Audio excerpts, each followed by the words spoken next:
नमस्कार। तो आज हम एक बहुत ही दिलचस्प बदलाव पर बात करने वाले हैं। भारत का एक खूबसूरत राज्य केरलम अब आधिकारिक तौर पर अपना नाम बदलने की राह पर है और नया नाम होगा केरलम।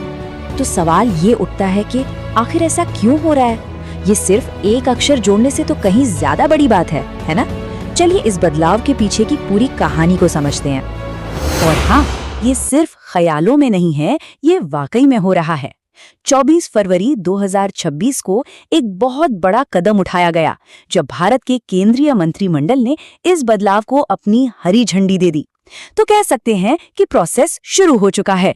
देखिए, यह सिर्फ एक मामूली फैसला नहीं है, इसने एक ऐसी आधिकारिक प्रक्रिया शुरू कर दी है जो भारत के संविधान से जुड़ी है। केरल अब केरलम बनने के अपने सफर पर निकल चुका है। तो इस सब के पीछे की असल वजह क्या है?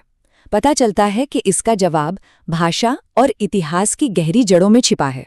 ये बदलाव कहीं ऊपर से थोपा नहीं जा रहा, ये खुद केरल के लोगों की तरफ से आ रहा है, जो चाहते हैं कि उनका आधिकारिक नाम उस भाषा को दिखाए जो वो हर रोज बोलते हैं, मलयालम। तो ये है फर्क। केरल, जो हम आधिकारिक तौर पर जानते हैं, और केरलम, जिस तरह से इसे हमेशा इसकी अपनी भाषा में जाना गया है। ये एक अक्षर से कहीं ज्यादा है, ये पहचान की बात है। इसे समझने के लिए हमें इतिहास में थोड़ा पीछे जाना होगा। भारत में राज्यों की सीमाएं काफी हद तक इस आधार पर बनी थी कि लोग कौन सी भाषा बोलते हैं।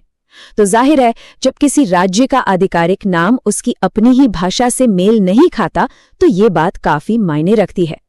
तो कोई भी राज्य बस ऐसे ही तो अपना नाम नहीं बदल सकता, है ना? नहीं, इसके लिए एक बहुत ही खास कानूनी प्रक्रिया है जिसका पालन करना पड़ता है। चलिए उसे भी समझते हैं। ये सब कुछ भारतीय संविधान के खास हिस्से अनुच्छेद 3 यानी आर्टिकल 3 के तहत होता है। ये अनुच्छेद संसद को ये शक्ति देता है कि वो कानून बनाकर किसी भी राज्य का नाम बदल सकती है।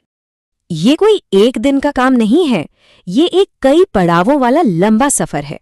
सबसे पहले राज्य की विधानसभा एक प्रस्ताव पास करती है, फिर केंद्रीय मंत्रिमंडल से मंजूरी लेनी होती है, वहां से ये राष्ट्रपति के पास जाता है और फिर वापस राज्य के पास, और इसके बाद आखिरी मंजिल होती है संसद, जहां इस पर वोटिंग होती है।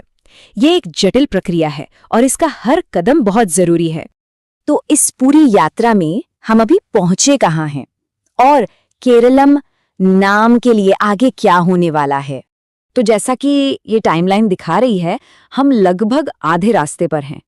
राज्य ने अपना काम कर दिया है और कैबिनेट ने भी अपनी मंजूरी दे दी है।